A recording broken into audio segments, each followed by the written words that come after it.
Beamer Tire and Auto Repair, now with 3 locations across the Triad, in High Point, Greensboro, and our new location in Kernersville. Beamer Tire and Auto offers full-service auto repair, all tire brands, free alignment checks, oil changes, and more. In Kernersville, check out the no appointment needed Quick Lube shop. Check out their thousands of 5-star ratings via Google and Yelp. They care because they know that you can go anywhere. So try a shop with a beating heart, not a bottom line. Beamer Tire and Auto Repair. Visit us on Facebook or at beamertire.com. Blue Naples Pizzeria in Kernersville is now hiring. Come work for one of the best Italian restaurants in the Triad. Currently hiring dishwashers, cooks, front cashiers, and more. Great hours, great pay. Give them a call at 336-993-7707 or stop by and inquire at 1519 Union Cross Road in Kernersville. Start working this week. Blue Naples Pizza. It's the high school football game of the week. Listen, man, tonight is the night to make a name for yourself. Not one, but 2 of the best games in the Triad every Friday. All comes down to today. Catch the action on WTOB 980 AM and 96.7 FM. Who got my man? Or tune in to our second game on WCOG 1320 AM. Both games powered by TobaccoRoadSportsRadio.com, your home for Triad Sports.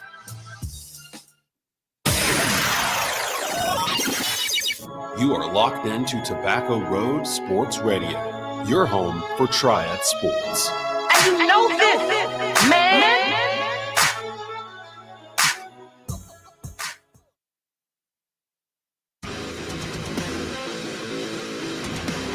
Charlotte out of timeout. Here's Morning, the shot. Game over! He's going to get off. Here he comes. Here he comes. He's got him this time. It's going to be a drag race. Wow. They touch. Craven got him. Craven got him. By Lundquist, now Ponagorowski with it. 2-1 in front, block there. Scramble for it there. They plug away at it. Still it's loose. Poked out by Cobleton. They score! And Green, it's over! The runner at third, nobody out in the first and didn't score. Second and third, one out in the second and didn't score. Smith corks one into right down the line. It may go. Go crazy, folks. Go crazy. It's a home run, and the Cardinals have won the game. Welcome to The Score. Here's your host, Brett Wiseman. I love this time of year. We're about 4 inches from the sun. It's about 150% humidity outside. The heat index is about as hot as Aaron Judge is right now for the New York Yankees. But fortunately, I have some ice-cold water. For the record, yes, this is water. I was carded for this at a concert one time. This is, I'm going to cover up the brand, but this is... Oh, no, we already saw the brand. Why is the water called Liquid Death? Because you murder your thirst, Dez. Ah. See? Oh, look at that. My thirst is dead. It's gone. It's done. It's over. You know who else is done and over? Sam Darnold is the quarterback of the Carolina Panthers. What do we think, guys? Baker Mayfield's a Carolina Panther. It seemed like a foregone conclusion to some, to many, really. We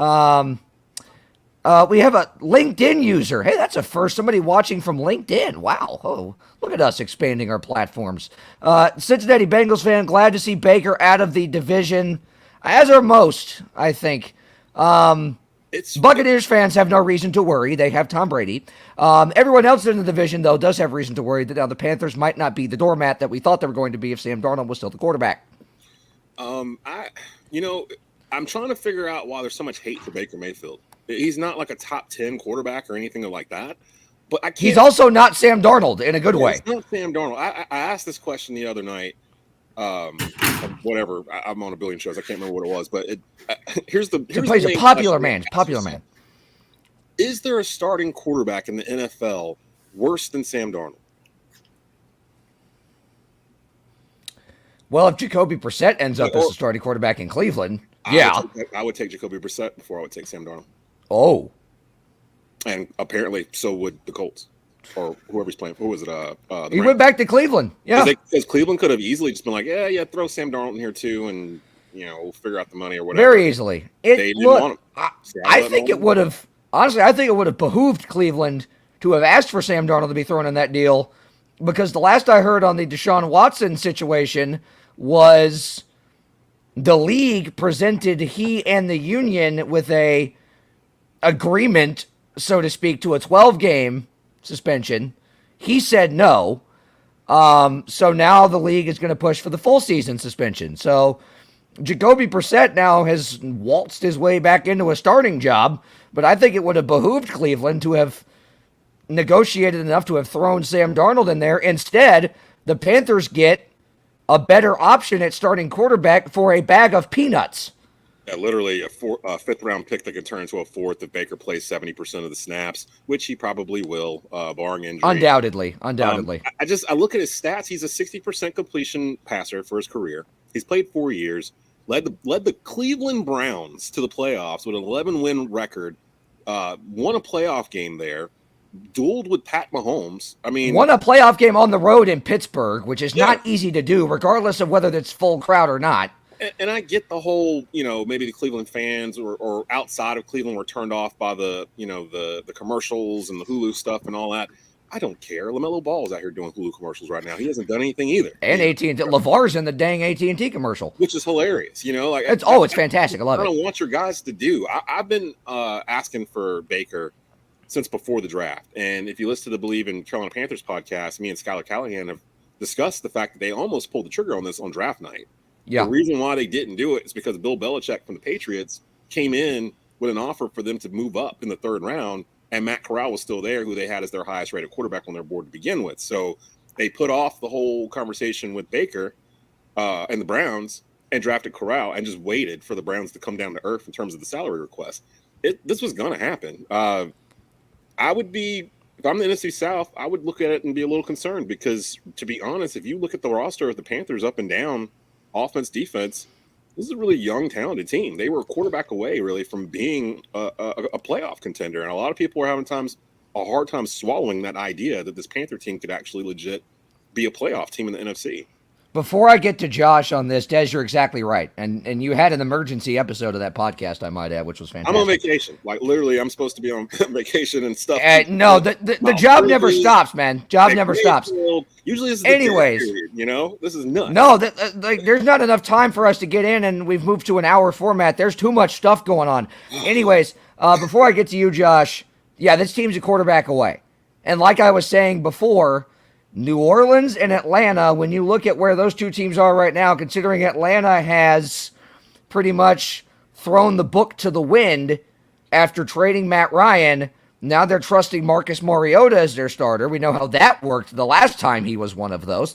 So right now I think you had Tampa at 1, and then everybody else was just who's going to have more mud on the doormat than the other two.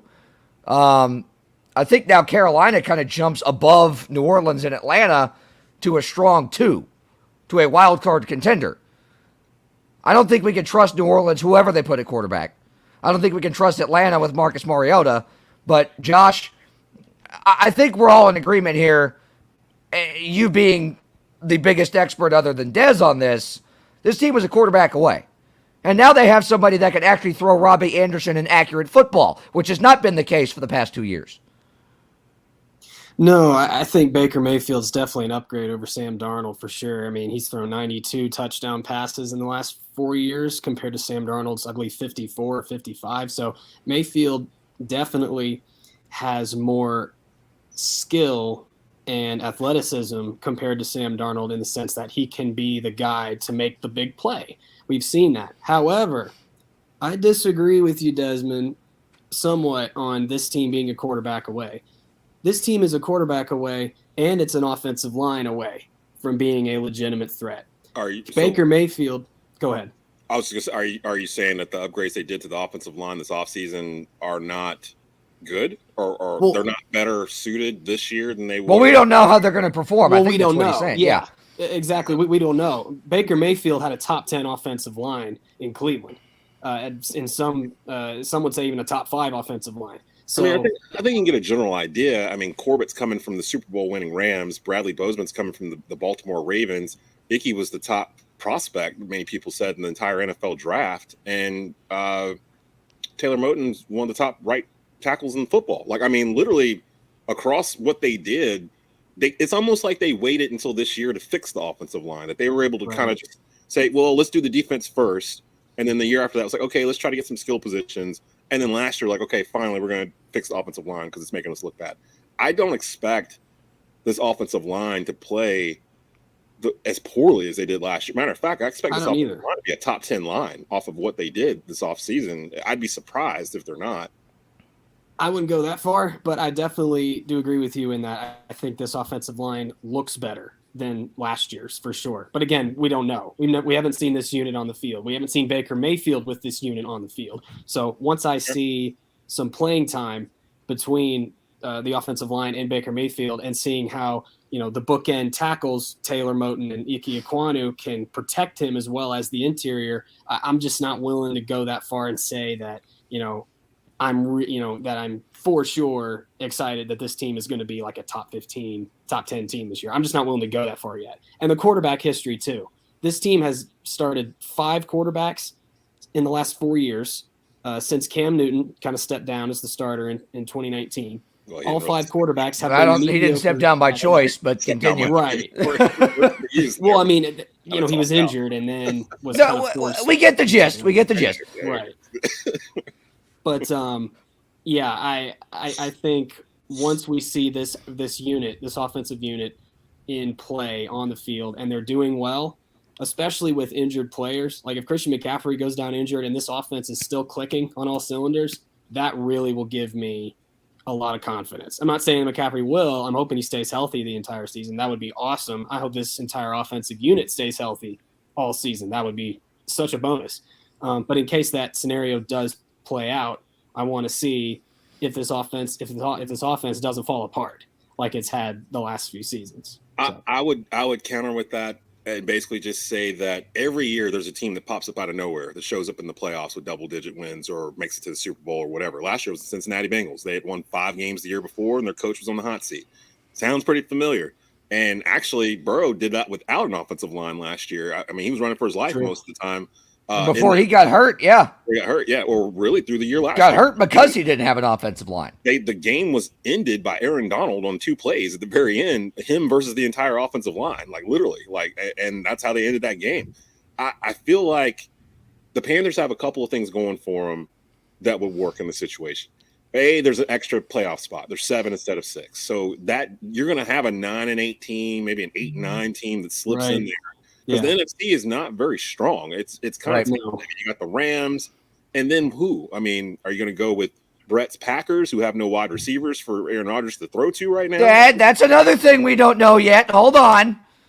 Who's out there? Like, I mean, he's got Aaron Rodgers' track record when it comes to he just got his first. He just got his first tattoo. Okay, we're winning. We're winning the whole damn thing. He's making $50 million. He can do whatever he wants this year. But he did say this week that all 3 of those receivers have, quote, the physical gifts. So did Donald Driver. So did all the other wide receivers he had before then that never popped up until season 4. He never throws to rookie wide receivers. You know this. He's been there almost 20 years. You'll see here soon enough. There's going to be a lot of Robert Tonyan this year. But, go on. Continue. The Panthers, something else that people skip over, they had a lot of injuries last year, especially to McCaffrey. If McCaffrey's healthy, this changes the whole dynamic. McCaffrey's a top 3 overall player in the NFL. And if you got a guy like that, that changes a whole lot with your offense. The Panthers have one of the top 2 pass defenses in the NFL, too, along with Buffalo. They were there last year. I expect them to be there this year. They're getting J.C. Horn back, basically getting a second first-round pick. They only had him for 3 games last year, and he looked like a shutdown corner. You got him. You got Dante Jackson back. You re-signed him. The pass defense is going to be the key for the Panthers to do anything. If Baker can just turn in an average season and not turn the ball over more than 12 times, I don't see a reason why this Panther team can't contend for a playoff spot with the youth and the talent that they've acquired in the past 3 years through the draft. Yeah, I totally agree with both of you, and especially you, Desmond. I think, I mean, in this wide receiving core looks really good. DJ Moore, Robbie Anderson, both I think will do better with a better quarterback. And I mean, DJ Moore's done well. He's had over 1,100 yards the last 3 seasons with mediocre quarterbacks. And you've got Rashard Higgins too. That's also a former Cleveland Brown connection for Baker Mayfield. So, and they did well together in Cleveland. So I think Baker's got all the weapons at his disposal. He's just got to make it happen. And the offensive line's got to give him protection. What do you think, Brett? I mean, what are your thoughts on this? Do you feel Baker's an upgrade from Sam Darnold? Because absolutely. I don't think there's any question about the people that are saying that the two of them are on the same wavelength. I haven't watched enough football or have never watched football. That was a big problem with the national media. It feels like they don't watch the Panthers at all. They don't watch. No, they don't know. They don't know the talent that this team has. Also, I made a trip to the Panthers online store to see if Baker Mayfield jerseys were available yet. I checked on a Christian McCaffrey jersey, and you have to buy a protection plan with it. It comes with a free ankle brace. I'm kidding. Anyways, nice. That's not very nice. I had to. Sorry, it's a hanging curveball. Anyways, come back hard. Coming from a Packers fan. Come on, man. As long as we play in a playoff game on the road, we're fine. We can't win at home. Anyways, or anywhere near San Francisco. That, yeah. In the regular season, we can. Anyways, yeah, this is an upgrade. And when you look at the weapons that he has at his disposal, if they all stay healthy, this is a very good offense with an upgraded offensive line. We've seen the upgrades they made on the defensive end. It's been a top 15 defense in the league 2 years in a row now. They were top 2 in yards allowed most of the year last year. Exactly. People were sleeping. The defense kept. I'm trying to think of the last time the Panthers got blown out. Like they've only been once or twice. I'm totally with you on the quarterback away, but I'm also with Josh that we don't know how the offensive line is going to perform. But it can't be worse than last year. Exactly. Totally. It's impossible to be any worse than they've been the last 2 years, right? Well, we just don't know. We just don't know. But we don't know. What we do know is that it's going to be an upgrade. We don't know how big of an upgrade it's going to be, right? That's the unknown. But I think you can go into this with some shred of confidence that you feel better with number 6 back there than number 14, right? Regardless of who's on the offensive line. Yeah, assuming he takes the number 6 jersey, by the way. Johnny Hecker, our punter, has that number right now. So we'll see money. What happens there. Can come up with a couple stacks for number 6. Johnny Hecker's doing the A&T coach impression in the locker room right now. Better give me my money. Bring me my money. Shout out to head coach Sam Washington over at A&T. Two things. I feel like New Orleans is getting overrated, because a lot of people are forgetting they do not have Sean Payton as head coach anymore. When we saw they barely have a quarterback. When we saw him playing well at the beginning of last year, it's because he had Sean Payton whispering in his ear the whole time. Sean Payton is gone. Like, remember how the Saints performed after Bountygate when Sean Payton got suspended for a year and Drew Brees was underneath center? They were awful. They were horrible. And people don't remember this. They just want to put them number 2 in the conference or in the division behind Tampa. I'm not so sure Tampa's going to be able to run this back either. I don't care if his name is Tom Brady. The man is 45 years old.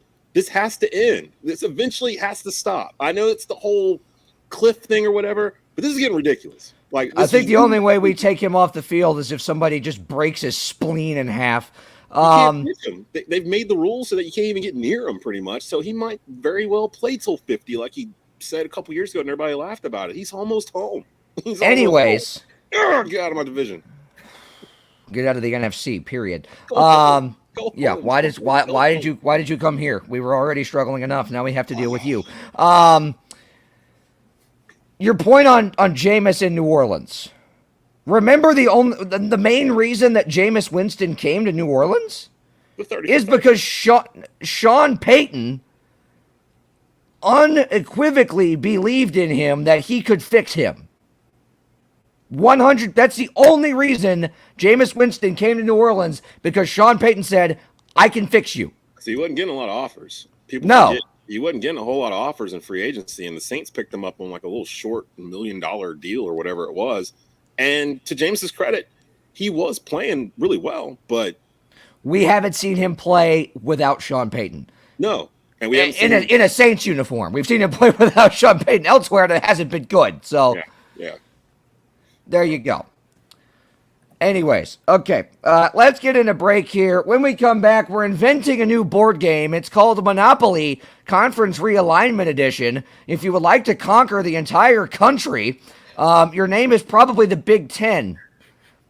Other conferences sold separately. See store for details. We're going to get the little Monopoly guy to run across the screen here in a second. He's going to be wearing an SEC suit. We're going to try and make some semblance of sense of all of this and the now proven to be bogus report from a swimming reporter that Carolina was going to the SEC. So we've reached that point. We'll try our best to break all of this down and get our heads back on straight from where they've been spinning for the past 5 days when we come back. You are listening to The Score with Brett Wiseman on TobaccoRoadSportsRadio.com. Hey, are you sitting around wondering how much your house is worth in today's economy? Well, wonder no more. Just ask your agent. Jenny Fulton with Allen Tate Realtors can help. Contact Jenny today for a free analysis on your home. Call her at 336-978-0041 or email at jenny.fulton@allentate.com and get the easy process started today. Why wait? In the market to buy? Jenny can help you find a perfect home in the Triad also. Jenny Fulton, Allen Tate Realty. Call 336-978-0041. Start the process and ask your agent today. The choices you make for end-of-life care impact your entire family. Mountain Valley Hospice understands that. When my mother became ill, we counted on their in-home care and later their hospice home. Mama's caregivers became her friends. Their aftercare programs help my father and me understand life going forward. It's a true blessing. In-home care and 2 hospice homes to serve you. Contact Mountain Valley Hospice at mtnvalleyhospice.org. Welcome to The Pit Stop, the only radio show produced in the Triad dedicated to Bowman Gray coverage every single week. Join host Brett Wiseman for exclusive coverage and interviews with your favorite drivers at the Madhouse, plus recaps of the previous week's races, coverage of all divisions, modified, sportsman, street stock, and stadium stock. Tune in every Monday night at 8 p.m. on WTOB 980 AM and 96.7 FM, or throughout the week during the season on TobaccoRoadSportsRadio.com. Looking to tailgate this summer? Stop by One Stop on the way. One Stop number 6, located just 1 mile west of East Forsyth at 2748 West Mountain Street in Kernersville. One Stop serves fresh fried chicken and our famous taters 7 days a week from 6 a.m. to 10 p.m. Feeding a crowd? Get 16 pieces of chicken and sides for just $27.99. Craving wings? Come try our new spicy breaded wings. Get a 5-wing meal with 6 taters and a roll for just $7.39. Now in regular hot ranch or spicy. One Stop number 6, 2748 West Mountain Street in Kernersville.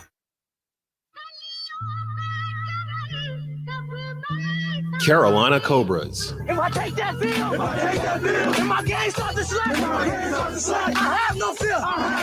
If my brother got my gun. Catch them all season long. That's all we got. That's all we got. On your home for Triad Sports. Oh, are we right? Are we right? Oh, wait. TobaccoRoadSportsRadio.com. This is Coach Rez, head coach of your Carolina Cobras arena football team. You're listening to TobaccoRoadSportsRadio.com, your home for Triad Sports. And you know this, man.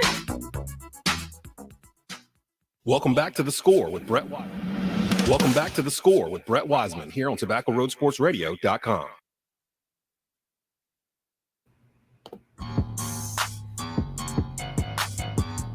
Kendrick Lamar welcomes us back to The Score with Brett Wiseman here on Tobacco Road Sports Radio, TobaccoRoadSportsRadio.com, where it's about to rain cats and dogs here in Winston-Salem. Christian looking out his window, forgetting he lives 2 hours away from the rest of us. It's a little murky. Yeah. Also, happy National Video Game Day, everybody. If you're not grinding MLB The Show before your desired MLB team plays tonight, what are you doing? If you haven't taken advantage of it being National Video Game Day to pre-order NBA 2K23, but not the one with Devin Booker on the front of it, don't do that. That's blasphemous. It's 2K23, so get the one with Michael Jordan on the cover, or just don't get the game at all. Okay. We're going to try and make sense of what on God's green earth has been happening in college sports the last 5-6 days. Monday, someone threw a firebomb into the entire landscape of the country and just geographically screwed everything up. Those would be USC and UCLA, who, for some unknown reason, decided to join the Big Ten. Yes, thank you. That would be, you passed the test. Congratulations. Then there was a report out earlier this week from CBS, which is more reputable than the next report I'm going to mention, that the Big 12 was in serious discussions with, let me see, Oregon, Arizona, Washington, Stanford, Colorado, and Utah about adding them. Here's the deal. Remember that whole alliance thing that was signed back last fall? That was supposed to, prevent when Texas and Oklahoma said they were going to the SEC? Remember that? Here's the downside of that I knew was going to rear its head at some point. USC and UCLA went to one of the conferences in said alliance. They went for the Pac-12 to the Big Ten. Because of the so-called alliance, they could leave for minimal penalty. Fox just signed a massive media deal with the Big Ten through like 2032. You guys said it. Money is driving this, specifically television money. Let me take you back to last fall when Texas and Oklahoma announced they were going to the SEC. They are not going to enter the SEC until CBS's exclusivity of that 3:30 Saturday game slot, or the game of the SEC, until their deal runs out after 2023. They're not going to the SEC before that, which is why I maintain the conspiracy that ESPN had something to do with that. People need to, before you go further, people need to remember what you just said. What you just said about why Oklahoma and Texas are not in the SEC right now. Hold on to that thought, Kerry. Yep. Well, no, you're right. Because when are USC and UCLA going in? When the Big Ten's new media deal kicks in. 2024, I think. 2024. Their current deal with Fox ends in 2023. The extended deal, the bigger deal, kicks in 2024. The report you're going down here.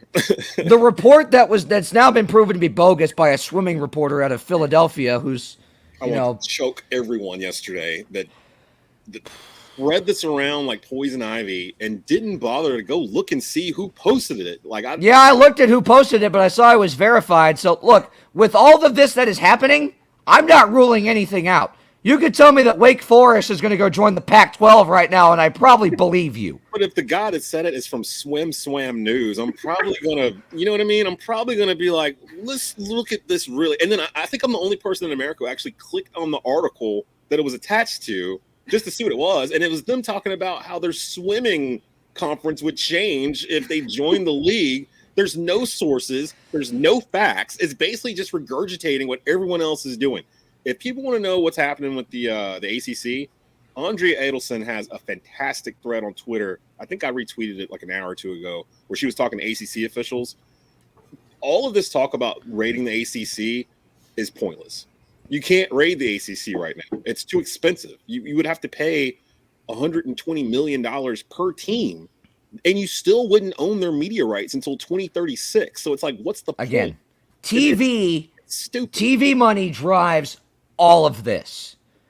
And this is something I don't think a lot of people have come to this conclusion, but what you just said will make it make a lot more sense to the people that have not come to this conclusion, like the three of us more than likely have. The only reason the Pac-12 is getting raided is because of the Power 5. They have the weakest media rights deal. Yep. Even weaker than the Big 12. Because the Big 12 has that ESPN Plus thing that they can add on to. The Pac-12 has Fox and ESPN and then their own network, which actually they spend more money on their own network than they make off the media rights deal with ESPN and Fox. So there's a reason there's a mass exodus from the Pac-12 right now. It's because there is a ton more money in the other four. And come to find out, the ACC presidents actually discussed bringing in Pac-12 teams. I saw this earlier today, I think a year or two ago, and decided it just wasn't worth it because the Pac-12 just wasn't going to bring in anything additional for the ACC. So, I mean, all they did was basically grab Southern California. It's the second largest media market in the country. So by grabbing UCLA and USC, they cornered that market. Now, I think people are looking at this wrong. They're looking at like the strong football teams right now and who would be getting plucked or whatnot. That's not what they're doing. No, we're looking at markets. We're looking at markets and they're looking at brands. USC is a brand. UCLA is a brand. Neither one of them have been great football programs in the past decade. That's not why they brought them in. They brought them in. Oregon hasn't been elite for quite some time. The only reason people are picking up the phone is because Phil Knight's the one on the other end of it. That's true. Yeah, there's Nike money at Oregon. So like that. Plus, and because of the Nike money, they do stay nationally relevant in football and other sports. Exactly. So, I mean, Oregon would be the prize now in the Pac-12. But if you're Oregon, why would you want to stay? You know, exactly. There's no reason for them to stay there. So I could see Oregon maybe leaving for the Big Ten also if they. I see Oregon going to the Big 12. Of those 6 schools that the Big 12 was talking to, Oregon, Utah, Washington, some of them make sense. Oregon and Utah are the two that make the most sense to me. Yeah, I mean the Big 12 has an opportunity here to kind of rewrite what went wrong for them by losing Oklahoma and Texas, and then Colorado was once in the Big 12, so that would also make sense. Yeah, I mean now the whole. Really, most of the talk is filtered down to the ACC and teams getting poached there. I'm saying right now, July the 8th, 2022, the ACC is fine for now. For now, they are fine. Because of that media rights deal, you have to ask, why hasn't anyone tried to leave since they created it? They created it when Maryland left. And all the ACC commissioner, all the presidents, and they wrote it so that you could not easily get out of it. So it's funny to me to hear and see these tweets and people giving these comments on national media and all these takes about South Carolina and Clemson would be great in the SEC, or they're going to come after Miami and Florida State, or Carolina might go to the Big Ten. They can't leave. None of them can leave without spending over $120 million, and they still would not own their media rights for over 12 years. Like, it's so basic, and people are so hungry for some sort of news or something different, and they don't want them to be left out. They're forgetting the obvious. They can't break up the ACC the way it's standing right now. Will the ACC make less money than everyone else as it stands right now? Yeah. So the ACC stands at a point now, Des, where they can start adding. And I would not be at all shocked if the ACC offices, wherever they might be, Greensboro, Orlando, Charlotte, Timbuktu, wherever they just, it's irrelevant where they put the headquarters, okay? Get off of that train, guys. I think everybody don't care. Nothing is going to happen there, wherever it is, that's more important than anything else, okay? Let's move on. I don't care where the headquarters are. Oh, actually, though, the North Carolina General Assembly has a lot to do with this, too, because they're the ones that are offering $50 million for them to keep the headquarters in North Carolina, which means they'll probably move it to Charlotte. But if that's the case, it's kind of hard to disassemble the ACC when the core 4 North Carolina schools aren't allowed to leave it because of the General Assembly. Like, there's a lot of parts going on. And that brings me to my next point here. I think the lower level, so to speak, SEC schools, the South Carolinas, the Missouris, the Vanderbilts, they might be picking up the phone to the ACC offices here pretty soon. South Carolina, remember, an original member of the ACC. To go to the ACC. I don't think that would happen. I mean, they're literally like, we don't want the $70 million. Like, take it. We want to. Look, I'm just saying. They might think there might be more in the ACC for them than there is to suffer in the SEC. How much suffering? I guess then the question is, how much suffering is too much suffering? Right? And look, Christian. Like, they. It does cut out a little bit on that one. We might be having the storm might be rolling into K Vegas right now, Christian. But I have a storm coming in.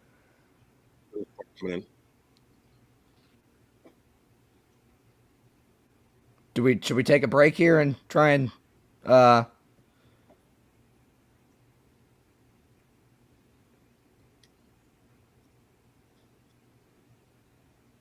think keep going. Okay, so Christian. Yes. The way the Big Ten stands right now, when you add USC and UCLA, look, I see scenarios in these conferences. Steve Wiseman and I talked about this a lot, that why I make the monopoly jokes is because we're going to get to a point, and people are already starting to think about it. The Wake Forests, the Vanderbilts, the Northwesterns, those so-called mid to low-level Power 5 schools are not even going to be of use if there's two conferences and half of them consist of blue blood football and basketball programs. Yeah, they're not going to, and I think the possibility exists that we could get to a 1A, a 1AA, and a 1 AAA in football. That FCS might be 1 AAA at some point. Yeah, and I think we're heading, at this point, it's pretty much inevitable because we saw this back in whenever the first wave of realignment really happened. Where we saw this back when Colorado and Utah joined the Pac-12 and turned the Pac-10 into the Pac-12.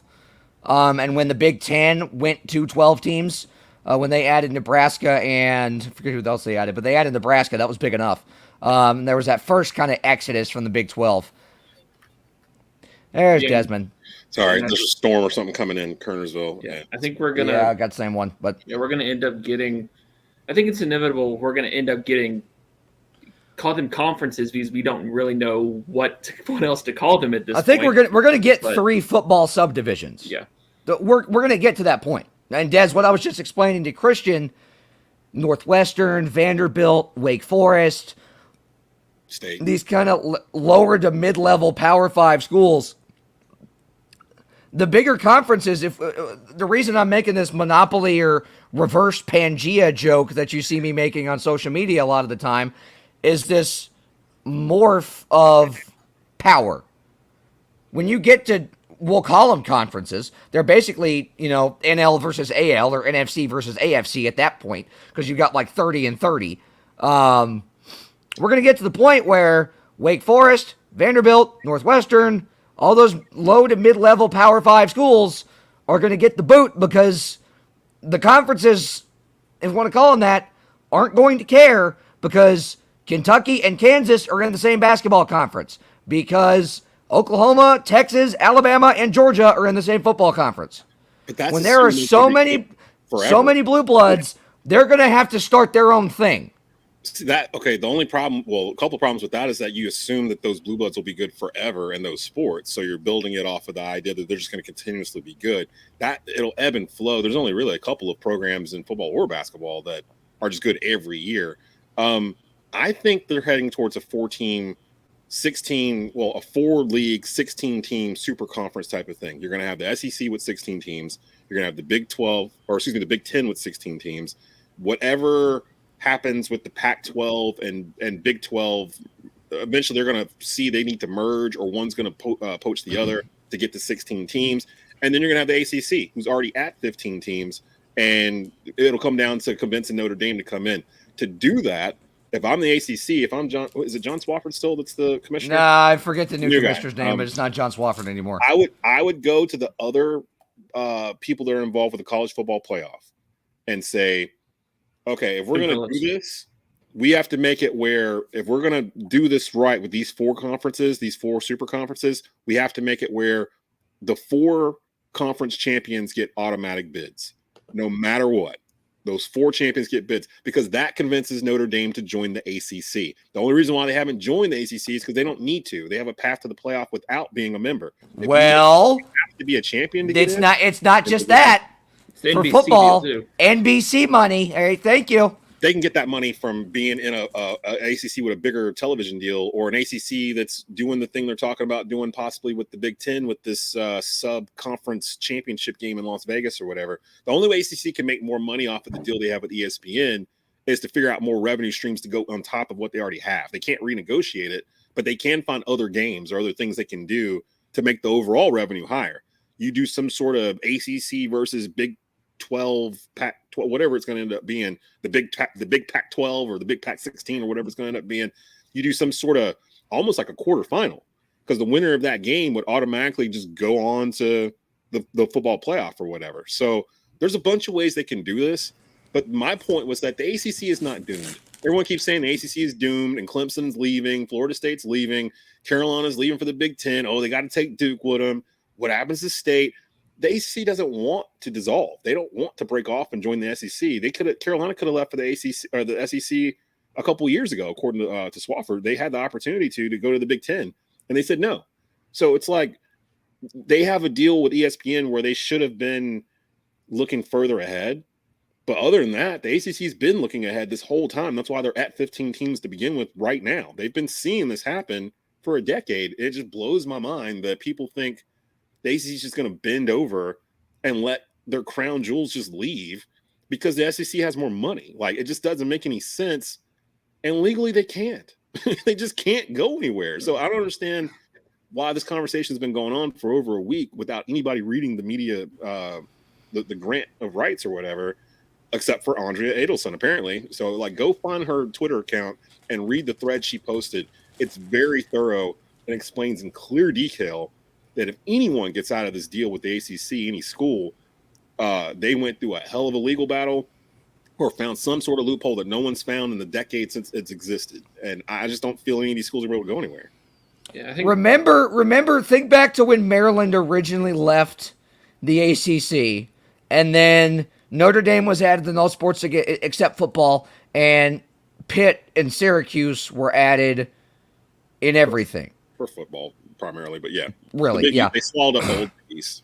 Basically. Well, when the Big East went to that whole, where it's going to be a Catholic, not everything but football conference, because they're all Catholic schools, the Big East the original Big East just got dissolved into the American and then the ACC. Think back to when that happened. When Maryland left, remember the giant fee they had to pay? The biggest reason they went is because the ACC, the Pac-12 was in the process of launching their own network after Colorado and Utah joined to make it 12 teams. That was also when you had the rule that you had to have 12 teams to have a conference championship game, and the Big Ten did not. So they added 2 schools to get that. Number 2, they already had the Big Ten network. The Pac-12 was building its own network. ESPN was in the process of building the SEC network. Texas was about to get its own network with ESPN. Mm-hmm. The ACC was the odd man out for years on having its own television network, on having its own streaming thing. They created the ACC Digital Network, which flopped. As much as we all love what Raycom did for so many years, it got to a point where the ACC had to say, all right, we got to stop this whole regional broadcasting thing. We got to blow this thing open. Because this isn't working.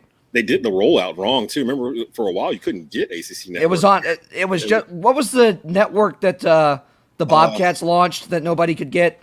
Bally or whatever it is. CSET.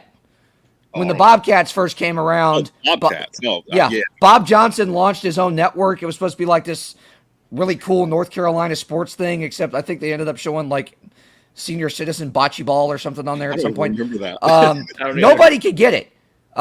If you were outside of Charlotte and did not have Time Warner Cable, you were screwed. And I remember growing up. If you had Time Warner Cable and you were outside of Charlotte, you were screwed. Accessibility is the key to grow these things, because when I was a kid, all 82 games of the Hornets were on over-the-air television for free. Yep. You know, you could just watch it whenever, and that's why people were so devoted to the Hornets. Now I have to actually work in sports and write for the Hornets, and I have to figure out and ways jump through hoops to watch the game. Yeah, it's crazy. When you're in the television market. I'm writing for them for Sports Illustrated, yet I can't watch their games comfortably without having to do things that I'm not supposed to be doing. Illegal streaming. So, I mean, in the end, all of this, it's basically the Big Ten and the SEC fighting for scraps. The ACC's off to the side with Notre Dame trying to convince them to go with them to the prom. And then you've got the Pac-12 that's like this underdeveloped neighborhood that got like, you know, a tornado or something went through it. There's like 5 houses still left, but they were untouched. So they're just kind of sitting there. They don't want to leave. But there's nobody left. So it's like, what do? You rebuild the neighborhood? Do you just let the neighborhood over next door just build over everything? Like, that's where the Pac-12 is right now. So that's the most accurate description I've heard yet, period. Also, I want to go back to this because I can't move on without saying this. Hornets television as we know it would not exist if it were not for the offseason of 2007 into 2008, when the Bobcats Arena did not have a naming rights deal. It was just Charlotte Bobcats Arena. Time Warner Cable signed the naming rights deal. The city and the team would only sign off on it if Time Warner Cable agreed to carry every single game that was not nationally televised on the Fox Sports South and Fox Sports Southeast affiliates across Time Warner Cable and multiple other platforms. But now that's changed now because Fox Sports South doesn't exist. It was bought by Baylor. Correct. So correct. Bally bought it. Sinclair owns it. But Time Warner at that time owned the Fox Sports South and Fox Sports Southeast before Sinclair came in and bought all of them from all their separate little entities. There would be no Hornets basketball on there, period. Even now, probably, if that was not the case. Now it's Spectrum Center, of course. But anyway, neither here nor there. I had to get that in because it was on my chest. Okay, so the Pac-12 will be poached eventually. We'll get to. There's no telling where all this is going to go, y'all. I mean, there is no telling. Like I said, you could tell me Wake Forest is going to go join the Pac-12 right now. I'd probably believe you. So take everything with a grain of salt, but also don't rule anything out because this is not even close to over. Like, we're going to get a Category 5 hurricane at some point that's going to spin everything into a tizzy. All right, let's get in the break here because we're starting to run out of time a little bit. We got a lot to unpack in this next segment. KD, there was a trade offer. You might have heard about it. It was turned down. We'll talk about that. NHL free agency starts Wednesday. The Hurricanes made a trade today in the midst of day 2 of the draft, and Albert Pujols is an all-star. Yeah, we'll talk about that. You are listening to The Score with Brett Wiseman on TobaccoRoadSportsRadio.com. This is Davis Troxler, the proud owner of North Carolina Golf Academy and the director of instruction. Don't let your golf game suffer from this dreary winter season. Come hit some golf balls, take a lesson. You can call us at 336-324-2374 for details. Thank you, and keep it in the fairway. Hey, are you sitting around wondering how much your house is worth in today's economy? Well, wonder no more. Just ask your agent. Jenny Fulton with Allen Tate Realtors can help. Contact Jenny today for a free analysis on your home. Call her at 336-978-0041 or email at jenny.fulton@allentate.com and get the easy process started today. Why wait? In the market to buy? Jenny can help you find a perfect home in the Triad also. Jenny Fulton, Allen Tate Realty. Call 336-978-0041. Start the process and ask your agent today. People don't like to talk about the earthly business of dying. But when my mother got sick, my father and I faced that reality. The help we received from Mountain Valley Hospice made all the difference in her quality of life. Their in-home care was remarkable, and when the time came, the Woltz Hospice home was a godsend. My mother was able to live her best life even as she was leaving it. Contact Mountain Valley Hospice at mtnvalleyhospice.org.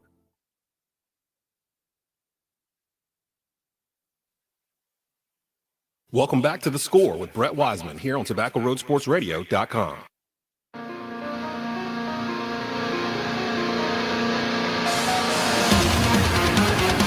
Shadow of Intent welcoming us back to the score here with Brett Wiseman on Tobacco Road Sports Radio, tobaccoroadsportsradio.com, Facebook, YouTube, Twitter, LinkedIn, everywhere. Take us with you. Watch it afterwards. You love us. We know you love us. So get as much of us as you can while you can. Christian. The network. Yes. Your Carolina Hurricanes. They made a trade today. Absolutely fleecing the ever-living life out of the Philadelphia Flyers, trading pending restricted free agent Tony DeAngelo, who almost certainly was not going to re-sign, and I told you this multiple times.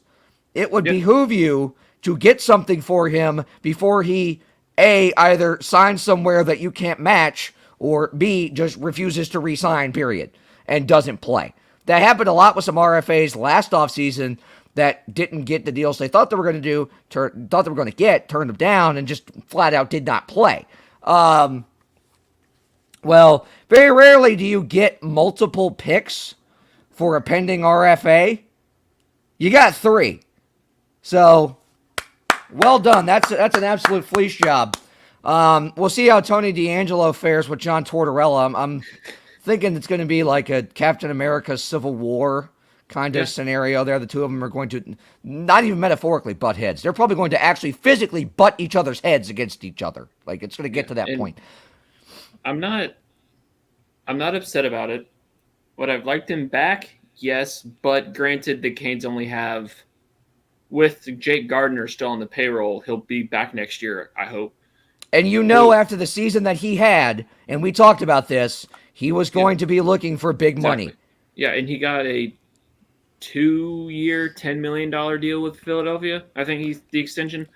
We saw the same thing earlier in the day when I freaked out because my St. Louis Blues made a trade. They traded Ville Husso, who was fantastic all year, better than Jordan Binnington this past season. Was going to be a restricted free agent, and because of his performance, going to command some pretty sizable money that the Blues are not going to be able to pay him. So they sent him to Detroit for a draft pick. And I said, "What? All we got was a draft pick?" Yeah. And then I saw the deal that he signed with Detroit, which was 3 years, $4.75 million, and I was like, "Okay, yeah, we wouldn't have been able to match that anyways." And from the Hurricanes' perspective, I get it. What Don Waddell even said after the draft, they were working until late last night to try to sign him. When it became apparent he was not going to take what they had offered him originally, he was going to go. And I get it because I've told you this multiple times. The Canes have about $20 million in cap space. If you were to sign Tony DeAngelo to the deal he got with Philly, that's a quarter of your salary cap. Yep. That'd take about 25% of it right there. Yeah, and you can't do that, especially when you have other free agents that you're inevitably going to need to re-sign. I think they'll get a good portion of I hope they get a good portion of their players back. Nino Niederreiter and Vincent Trocheck are completely elsewhere right now. And look, jury's still not out on their interest in Vladimir Tarasenko. Carolina is on his list of 10 teams he'd be willing to be traded to because he has a limited no-trade clause, except for the 10 teams that are on that list. That's still out there. Matthew Tkachuk, who's also a pending RFA, is being shopped. Calgary's trying to get something for him because they know they won't be able to match whatever he's offered on the open market. But it opens Thursday. Anyways, continue. Yeah, from what I've seen, there are really a few players that that Canes fans really want. One of them being Claude Giroux, which if they somehow get Claude Giroux, I don't know. I think hell will have frozen over at that point.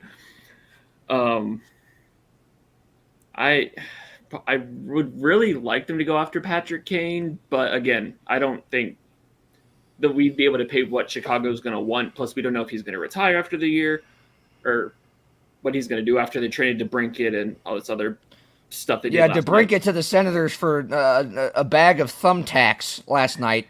Yeah. And they made another trade last night. Kirby Doc, they also dealt. Those guys aren't even 30 yet. No. The Blackhawks' idea of a rebuild is to trade their young talent for younger talent, not trade veteran talent for young talent. Yeah, I don't get it. There's one name, and I've told you this name a couple times. One name yes, you have. that I think that Canes fans need to remember. You may not Jacob like Chikrin. Well, him too. But this is actually a forward who puts the puck in the back of the net. Evgeny Malkin. There you go. Yeah. I mean, Pittsburgh had a choice between Evgeny Malkin. Him and Letang. Him and Chris Letang. Letang signed a 6-year... Massively got overpaid. Yeah, he did. It's like a 6-year, $36 million deal total or something like that. Yeah, and that's going to end his career. He's going to play through that or close to through that, and he's going to be done. Yeah. Like, he's a Penguin for life now. It's guaranteed. All right, let's move on to the NBA here quickly. If you did not hear the report from Yahoo yesterday that a trade offer was made to the Minnesota Timberwolves from the Brooklyn Nets involving Kevin Durant, and the return was to be, 4 first-round picks, Karl Anthony Towns, and Anthony Edwards. The Minnesota Timberwolves humbly and smartly declined. Here's why. One, you never trade 4 first-round picks for anything, for God's sake. Ask Brooklyn how that went. Because the last time they tried that, they're still recovering from. Only if you're Rudy Gobert. If you're Rudy Gobert, then you trade 4. But other than that, you don't do it. Anyways, we're talking about 35-year-old Kevin Durant here. Karl Anthony Towns and Anthony Edwards are 2 budding superstars in the NBA and are both under the age of 25. Why would you trade your franchise pillars for 2 years of good Kevin Durant when you could have 12 good years of them? Because it's the Timberwolves. I mean, they traded for Rudy Gobert. I mean, they're going to put him across. Yeah. They're trying to do the Twin Towers thing, Olajuwon and Ralph Sampson, I guess, or something. I found something online about this that really put it in perspective with Kevin Durant and why our team's trying to throw so much at him. So Brooklyn wants the biggest haul in NBA history for Kevin Durant, right? Understandably. He's 34 years old. He's 34 years old and has a blown Achilles already. He's 7 foot tall. They're notorious for foot and ankle injuries with age. ACLs, too. He has ACL problems. He has not been the catalyst for any NBA title. He only played 55 games last year. He played 35 games in 2020. He left a championship caliber OKC team after a 3-1 collapse. He's at the end of his prime. He's owed over $200 million after his prime. He only wants to be traded to certain places. He isn't responsible enough to brush his hair. I like how they threw that in there at the very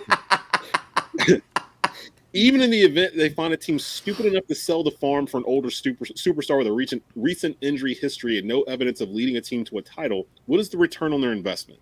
And you have to really sit back and look at Kevin Durant's career.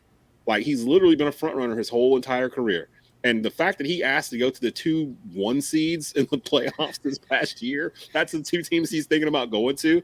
There is no formula where they can give up just a little to get Kevin Durant in and still be a contender. Like, bro, you signed a 4-year deal for $173 million to play for the Brooklyn Nets, and you don't want to honor a single year of it.